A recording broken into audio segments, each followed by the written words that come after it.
Comigo aqui no estúdio, colega jornalista Guto Tavares, boa noite. Boa noite, Pedro Notaro, colegas do estúdio, boa noite especial para a audiência que acompanha o Radar de Notícias, pela TV Guarulhos e também pelas redes sociais, semana pré-carnaval. Pois é. Estamos aí, cansado, mas animado. José Messias Alecrim, boa noite, obrigado. Qual é o teu bairro? Quais as novidades, Guto? Pedro, começar dando um informe aqui para a população que acompanha o Radar, principalmente para os pais e mães de crianças pequenas que tomaram a primeira dose da vacina contra a Covid da marca Pfizer e quando voltaram às UBS não tinham para a segunda dose. Porém, eu conversei com o Dr. Ricardo Rui antes de começar o programa e ele me informou que as UBS já estão abastecidas com a vacina Pfizer infantil contra a Covid-19. Então, você que tem uma criança em casa de 3 a 11 anos de idade, que tomou a primeira dose com a vacina Pfizer e estava esperando, já passou o prazo de tomar a segunda, pode procurar uma dessas UBSs aqui, ó. Não vou ler todas, mas enfim, são muitas. Ambulatório da Criança, da Ponte Grande, Tranquilidade, São Ricardo, Vila Fátima, Vila Galvão, Acácio, enfim, Camis, Jurema, Bom Sucesso, Piratininga, Seródio, pode ir lá que já tem a vacina. Praça do Jardim Palmeira abandonada, José Montuan, mande fotos, por favor. Aliás, ô Guto, falando em vacina, hoje uma mãe de uma criança me procurou, dizendo o seguinte, que ela ligou na UBS Continental para saber se tinha vacina para a criança dela. Eles falaram que não poderiam informar. Aí ela ligou na UBS São Ricardo e falou, pode vir que tem vacina. Ela pergunta, qual é o critério? Eu falo, olha, o critério é quem está de plantão, né? Realmente falta um pouquinho de organização nessas UBS, né? Poderia haver um critério geral, né? Um procedimento adotado, padrão para todas as unidades básicas de saúde do município de Guarulhos. Se eu não me engano, são 69 ou 63, são muitas unidades. E precisa ter esse padrão. 69. São 69, né? E precisa ter esse padrão para acolher melhor. E assim, eu não vejo nada demais você informar, porque você poupa a viagem. Inventaram o telefone para isso também, né? Exatamente. Exatamente. Ai, meu Deus. Boa noite, Guto e Pedro. Em minha rua, o único poste de luz que tem queimou no dia 24 de janeiro. Liguei no 0800 que você deu, mas não deram atenção. Sônia Barbosa. Ué, a EDP vem divulgando um 0800 aí, né? Ô, Sônia Barbosa, boa noite. Sônia, eu uso quase sempre esse serviço e eles costumam atender em até 5 a 7 dias úteis. Se você quiser e puder, tiver anotado o protocolo, porque eles passam um protocolo também para que você possa questionar depois. Pode até passar para a gente aí via mensagem que eu entro em contato para verificar o que está acontecendo, viu? Ela está passando o nome da Rua Aristides L. Monsenhor. Ô, produção, aquele print está no ponto aí? Ô, Guto, então ponha comigo aí. Isso aí, João Barbosa de Carvalho, se eu não estiver enganado, é homônimo, ou no mínimo é a pessoa, sei lá, homônimo, sei lá, do ex-vereador João Barbosa, lembra dele? Eu lembro do João Barbosa, ele era ligado à Igreja Universal. Igreja Evangélica, João Barbosa. Ele foi deputado estadual, depois veio ser vereador em Guarulhos, ligado à Igreja Universal. Aí eu recebi hoje esse documento, você entende ali, ó, que quem instaurou um processo administrativo foi a Câmara Municipal, porque houve uma representação do João Barbosa de Carvalho. Eu só lamento que esse documento da Câmara não tenha o RG e o CPF do cidadão, né? Para a gente tirar essa dúvida, se é homônimo ou se é ele mesmo. Fica essa dúvida no ar. Né? Porque não é um nome muito comum. Os dois nomes eu lembro, João Barbosa. O outro nome que está ali eu não lembro, não dá para afirmar, né? Não, eu tenho certeza que o vereador se chamava João Barbosa de Carvalho. Eu até confirmei hoje.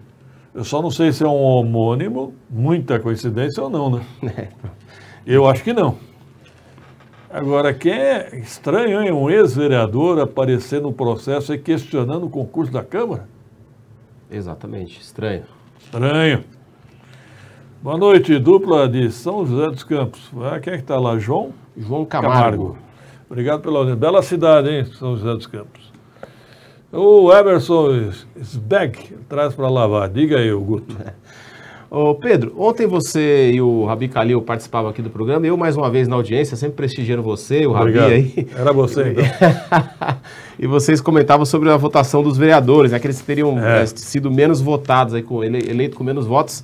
e eu fui conferir, na hora quando você citou o Edmilson Souza, eu já sabia que não era, mas o que foi eleito com menos votos foi o Wellington Barbosa, o Wellington Bezerra, perdão, que hoje está no PRTB com 2.021 votos, e depois dele, que teve menos votos, foi o Jorginho Mota com 2.073 votos. Peraí, quem é que teve menos? O Wellington Bezerra, 2.021 votos. O Wellington Bezerra, com todo respeito ao vereador, mas ele foi eleito porque o Vitor da farmácia foi... Como é que é? Foi anulado, foi... Impugnado, né? Impugnado, obrigado, me deu um branco aqui. Ele foi impugnado, porque o Vitor da farmácia seria o vereador, né? O Wellington, mas é do jogo, né? É lógico, ele foi candidato, está apto a ter os votos e... Agora, se repara o seguinte, o menos votado teve 2.000 votos. Provavelmente será impossível se eleger na próxima eleição com 2.000 votos em Guarulhos, né? Muito difícil. E o Rabi, ontem eu acho que ele cometeu um erro. Por quê? Porque ele falou que nós vamos ter 700 candidatos, é isso, no máximo? Ele falou Sim. isso. Então o quociente eleitoral vai aumentar. Não, mas os eleitores são a mesma quantidade. Não, mas você tem que dividir... Ah, não, pelo número de cadeiras? É. Tem razão, não tem nada a ver com o número de candidatos, né? É. Então, se tiver 20 partidos, cada um lançando 35 candidatos, vai dar 700. Sim, mas aí o quociente você calcula como? Dividindo o número de eleitores pelo número de candidatos vagas, ou pelo número de cadeiras? De cadeiras. De cadeiras, então tá certo. Então vai ficar na faixa de 1.800 a 2.000 votos. Polícia Militar irá multar perturbadores do sossego, como é que é? Incivilizados, que não sabem viver e conviver em sociedade. Tem muito barulho hoje em dia, apesar que a PM está deixando isso mais para a GCM, né? Boa noite, Radar, UBS estão trabalhando de acordo com o prefeito da cidade, Moisés Vilace. Falar em GCM, Pedro, ontem a GCM, por meio daquela operação de retirada, de recolhimento de carros abandonados, fez uma operação lá no Jardim Paraíso, no acesso ao Campo da Paz, e recolheu lá 16 veículos que estavam lá irregulares, estacionados de maneira inadequada, numa ação bastante significativa, junto com o pessoal também, com os agentes de trânsito e com o apoio também da Polícia Militar. Então... Esses carros são abandonados pelo mau estado de conservação ou são furtados? Não, ali a situação é mau estado de conservação e alguns estavam mesmo aguardando reparo por conta de uma oficina que tem ali próxima. E ali é linha de... passa uma linha de ônibus que vai para o sentido Campo da Paz. Ela estava bastante complicada, a população reclamando muito, os motoristas de ônibus reclamando bastante, e houve essa ação significativa da GCM e dos agentes de trânsito aqui na cidade de Guarulhos. Boa noite, Sônia. Meus cumprimentos à GCM, né? Aí sim, é um trabalho que surte efeito, a gente percebe o resultado. Né? Parabéns pelo trabalho prestado no Jardim Paraíso, Evaristo Soares Lobo. Isso aí, tá te cumprimentando, o apelido dele é Segundinho. O quê? Segundinho. Por que Segundinho? Porque o pai é Evaristo e ele é Evaristo também. Tá. E esse Júnior virou Segundinho. Lembrei de um jornalista. Eu lembrei de um jornalista que atuou em Guarulhos. Ben Maxwell II. Não ouviu falar, não? Não. Não ouviu falar? Não. Você precisa aprender a história de Guarulhos, né? Tem Onde que pegar. anda Ben Maxwell? Só o Carleto vai lembrar desse figura aí. Se juntar você, Sebastião Alemão, mais umas 2, 3 figuras aí, e sentar para escrever o um Alemão livro... lembra dele. Chega, tem um jornalista para fazer esses relatos aí, vai ter história boa pra caramba na cidade. Esse cara, ele não tinha muito estudo, esse Ben Maxwell, segundo, né? Mas ele sabia escrever de uma forma muito espirituosa, interessante, né? É um cara que nasceu para ser jornalista. Né? Tinha o dom. Tinha, escrevia bem. Mas você tinha que estar no meio político para entender o que ele escrevia. Entendeu? Senão não ia conseguir muito compreender. Interessante. Vamos lá, Jardim Testai, obrigado, Ivalto José. Que mais, Augusto? Pedro, ficaram por fim definidas, saiu no Diário Oficial, publicação oficial das comissões da Câmara Municipal, né? Eu falei... São 16 no total, se quiser eu tenho elas aqui, para você comentar. Não, eu só queria saber da CCJ e acertei. Certo. Eu falei que os vereadores da base não queriam a Karina Soltur de presidente da CCJ. Tanto não queriam que deixaram nem ela ser secretária. Houve um acordo entre o Danilo Gomes e o Brinquinho. Um votou no outro e a Karina ficou isolada. Tá aqui. Danilo Gomes, presidente, Maurício Brinquinho, secretário, e a Karina, membro. Olha, é uma vitória para o Danilo Gomes, né? Uma importante comissão. Mostrou a importância na última disputa pela presidência. Né? É o vereador de primeiro mandato que está se destacando, né? É. Primeiro mandato, verdade. Ele é lá da região do... São Domingos, Micail, aquela região ali, divisa com o Romildo Santos. Escuta, alguém falou que o São Domingos é perto de São João, não tem nada a ver, não. Não é muito, não. Bom, de helicóptero vai ver. O centro é próximo do Paraíso também, mas não muito, né? Então não é a mesma região, não. Tá bom. Silvana, obrigado pela audiência. O que mais? Pedro, corrigir o chefe nunca é um bom conselho, né? É para mim? Não, mais ou menos, porque a gente tem uma relação de colega muito boa aqui, mas eu via você comentando também sobre a questão da abertura do programa e também numa outra edição sobre o Carnaval em Guarulhos, que o Carnaval acabou. E muita gente mandou muita notícia sobre bloquinhos que estão acontecendo na cidade. A Uniblocos, que é a união dos blocos aqui da cidade de Guarulhos, mandou aqui uma lista. Essa é a Unibloco, a União dos Blocos de Rua de Guarulhos, e tem um calendário aqui que eu vou passar rapidinho, a gente está com tempo ainda, né? Então agora no dia, pode voltar, Rafa, agora, no dia 18 de fevereiro, que é sábado, a partir das 14 horas, tem o Bloco da Maria Sapatão, isso no Paravente, na Avenida Alves Machado 367. Já no dia 18 de fevereiro, também sábado, tem o Bloco do Paulo, no Jardim Fortaleza. Então tem bloco para toda a cidade, Rua Valdecir Manuel Ribeiro. O bloco 36 horas no dia 19 de fevereiro, domingo, 11 horas, no Jardim Moreira, na Rua Pedro da Aldeia, 116. O bloco dos Malocas, dia 25 de fevereiro, sábado, 14 horas, na Vila Fátima. Tem bloco até no Presidente Dutra, viu? Esse bloco dos Malocas, eu vou falar já. Bloco dos Malocas no dia 25 de fevereiro, no sábado, 14 horas, na Vila Fátima, Rua Santa Bárbara. O bloco Fervo da Vila Augusta, esse é recente, é o primeiro ano, é 25 de fevereiro, sábado às 11 horas, na Vila Augusta, na Rua Engenheiro Alexandre Machado, 139. A concentração vai ser ali no Espetinhos do Galo, o abadá é R$20. O Edu Guimarães, aliás, que é um parceiro nosso que está organizando lá. Boa sorte pro Edu, eu vou aí te prestigiar, cara, você e a galera do Fervo Friends. O bloco do Frango Fuleiro, dia 26 de fevereiro, domingo. Frango o quê? Fuleiro. Esse é em Cumbica, Rua Jaime Regalo Pereira. Inclusive tem um vereador, se não me engano, Rafael Acosta. Esses nomes são criativos, né? O Rafael Acosta, que, se eu não me engano, ele vou confirmar que está querendo instituir no calendário oficial esse do Frango Fuleiro. O bloco do Jacaré de Teta, no dia 4 de março, sábado, 10 horas, no Parque Secap, na Alameda das Acácias, 270. O bloco do Cebola, esse é no Presidente Dutra. O bloco do Cebola, dia 5 de março, domingo, 11 horas da manhã, na Rua Maria Paula Mota. Conhece a Rua Maria Paula Mota? Essa você conhece. Esse bloco aí o bicho pega. Bloco Minduca Folia, dia 11 de março, sábado, meio-dia, na Vila Augusta, também na Rua Mogi das Cruzes. E por fim, esse bloco que é muito especial, é o bloco que é da Tati, do João. Ele vai ser no Bloco Bororó, dia 12 de março, no Parque Secap, a partir do meio-dia, no Parque Vila Nova Artigas. Acesso pela Rua Cristóbal Cláudio Elilo. Esse bloco foi fundado em 2015, né, por familiares e amigos do senhor João Agenor Oliveira, morador da região desde 1980, falecido em 2021. Tá aí o seu João. E vai quem... Então, enfim, tem diversão, tem opção para todo mundo que quiser curtir. Os grandes eventos, os grandes blocos, os grandes shows, realmente se encerrarem com a Banda Bicha. Mas, assim, em localidades da cidade, várias regiões, tem diversão aí, pelo menos até o dia 12 de março, com o Bloco Bororó. Pedro Notaro, pergunte para o Guto quem ele acha que o Guto vai apoiar na próxima eleição. Simples assim, Sônia Souza? Eu respondo fácil. Eu acredito que se a eleição fosse hoje, esse apoio seria para o secretário de governo americano, Edmilson Americano. Pela proximidade, pela lealdade do americano com o prefeito, pela relação que os dois se desenvolveram. Agora o Tiziano é presidente da Câmara, também isso ajuda nessa correlação de forças. Há outras pessoas interessadas, é legítimo inclusive que haja outras pessoas interessadas, mas é feeling, não é informação, mas eu acredito que hoje seria o Edmilson Americano, secretário de governo competente inclusive. Concordo com a sua avaliação. Eu acho que o Jesus agora perdeu muito terreno nos últimos tempos, principalmente depois da eleição do Tiziano Americano, presidente da Câmara. E o próprio xerife também perdeu visibilidade, né? Saiu da TV Record, perdeu visibilidade, vai perder mais ainda popularidade.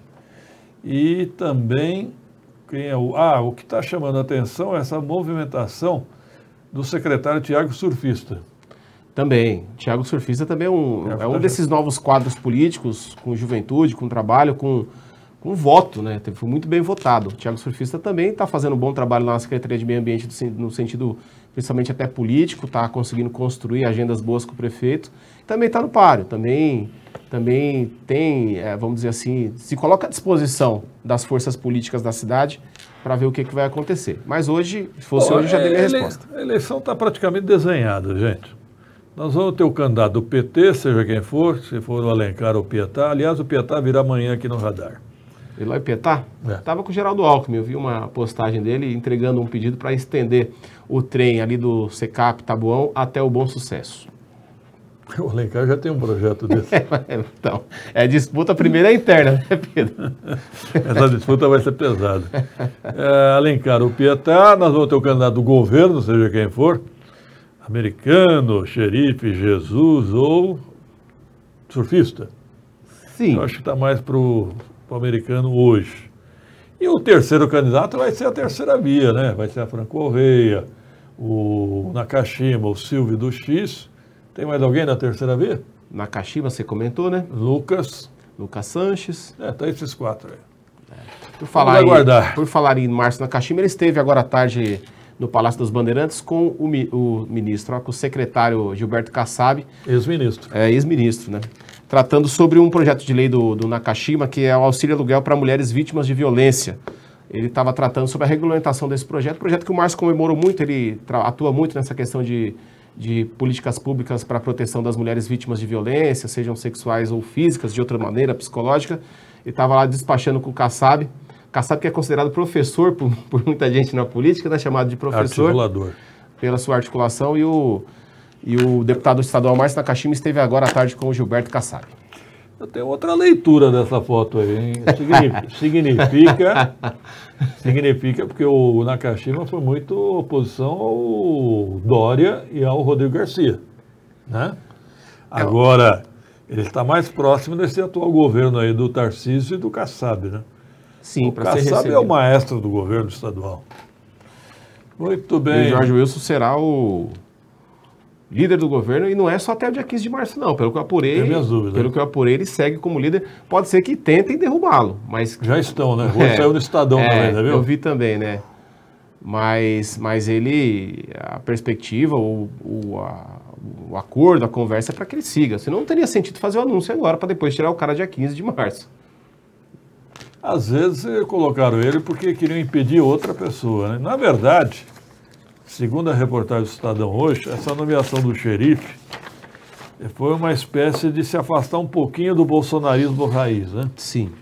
Né? Foi o que eu li também na reportagem. Então, eu até concordo com isso. Mas me causa estranheza o Jorge Wilson ter aceitado. Porque ele deixa de cuidar especificamente do mandato dele para cuidar de demais, né? Mas é lógico, para quem quer também, Pedro, alçar voos maiores na política, se tornar uma liderança, vamos dizer assim, mais a nível estadual e até nacional, esse tipo de posto é importante.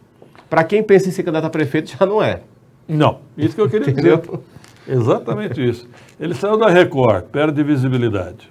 Consequentemente, afeta a popularidade dele. E outra, como líder do governo, ele se preocupa menos com o mandato dele, tem que se preocupar com o mandato dos outros deputados. Exatamente. Vamos ver, não vejo tempo para ele se dedicar à candidatura a prefeito. Que bom, que mais, Guto? Pedro, amanhã tem sessão na Câmara Municipal, quarta-feira, enfim, muitos projetos na pauta, alguns requerimentos, inclusive um requerimento chama a atenção aqui do vereador Marcelo Seminaldo. Ele quer saber um relatório da quantidade de infrações de trânsito na rua Dona Tecla. Ali tem aquele famoso radar de 30? Tem um radar de 30 ali que vou falar para vocês, é bem complicado. E ele tem esse requerimento, tem alguns outros requerimentos e deliberação de projetos de lei também. A sessão começa a partir das 14 horas e pode ser acompanhada presencialmente pela população que tiver condição de assistir às 14 horas ou então pelos canais da TV Câmara. Também pode acompanhar a sessão legislativa e acompanhar o trabalho lá que está sendo realizado pelos vereadores. Rapaz, eu estou vendo aqui a relação de comissões. Eu trouxe para você, para ficar com você. Mas eu estou vendo aqui o vereador Celestino, meu amigo, está em 4 comissões. A Sandra Giliano foi à tribuna reclamar. Eu não vi, parece que tem um outro vereador aí que é presidente de 2 ou 3. E ela foi lá reclamar que as mulheres foram preteridas. Ela foi para a tribuna reclamar porque as mulheres pegaram poucas presidências nessas comissões. O Lauri Rocha. Mas, enfim, são Lauri. acordos que são feitos, né? E acho que esse tipo de acordo ele acaba acontecendo ali, não vou dizer que nem em bastidor, mas em reunião entre os vereadores. E é nesse momento que tem que se colocar e argumentar e brigar para já ir, quando for para a divulgação, já ir com um acordo costurado, construído entre os vereadores. O Lauri Rocha está em ética e decoro parlamentar como presidente, pelo que eu entendi, né? Sim, o primeiro é sempre o presidente nessa Então, lista. e está como educação, cultura e esporte. Parece que o Romildo também está em duas aí. O Geraldo Celestino está em quantas? Deixa eu... Forte, hein? Ele está em Experiente. 4 comissões. E o Bagre aqui, o Paulo Roberto? Acho que, se eu não me engano, só em uma, que é de finanças ou coisa... Mas tem 2 mulheres aqui, a Vanessa e a Carol. Mas as comissões mais importantes estão dominadas, né? Exatamente. Tá certo. Para onde vai o dinheiro das multas de estacionamento da Zona Azul? Alguém sabe, Rita Aires? Olha, na teoria vai para o caixa da Secretaria de Transportes, né? Para reinvestir no trânsito. Agora, alguém reparou que na cidade nem tinta mais estão usando? As faixas de pedestre sumiram, pintura de lombada sumiram. Muito bom. Eu acho que a atuação dessa empresa terceirizada que cuida da Zona Azul, ela deve muito, viu? Dificilmente você encontra em todos os pontos da cidade esses atendentes para poder fazer a venda ali. Tudo bem que você tem aplicativo, mas nem é todo mundo que usa aplicativo. E precisava de ter uma melhoria na prestação desse serviço. O Mar Já Soares, que é cobrado, né? o Mar Soares manda um beijo para a esposa, a professora Ana Cristina, do Colégio Portal do Cavadas, é isso? Opa, aí, ó. Heroína da alfabetização. Parabéns. Que legal, parabéns. Ganhou uns pontos hoje, hein, aí, Márcio? Obrigado, Guto. Até a próxima. É isso aí, Pedro. Só para encerrar, mandar um abraço pro pessoal lá do Bloco do Chocalho, que fez um carnaval muito bacana para as crianças. Pedro, tinha umas 10 mil pessoas que passaram por lá. É uma atividade que talvez assim, a grande nível a população não conheça ainda, mas é um negócio maravilhoso para as crianças. Está ali até o Tavinho, aquela criancinha que há 2 anos atrás teve um problema muito sério. Está se recuperando, está lá vivendo. Legal. As criançadas aproveitaram demais. A criançada tomou conta da rua lá, assim, pouca bebida alcoólica, muita festa para as crianças. Quem se divertiu demais lá foram as crianças. Então, parabéns para os organizadores do Espaço de Brincar, Bonito, pé no né? chão. Muito bonito mesmo, Pedro. Muito bacana. Indico para toda a população que quem tem criança em casa, tiver oportunidade no ano que vem, vai lá participar, que é um ambiente muito agradável, onde a criança consegue aproveitar o carnaval e ao mesmo tempo preservar a sua infância. O carnaval lá no Presidente Dutra vai ser na Praça Orobó? Não, vai ser na Rua 100. Na Rua 100? Vai ser na Rua 100. Legal. Vamos lá prestigiar. 18h51, produção.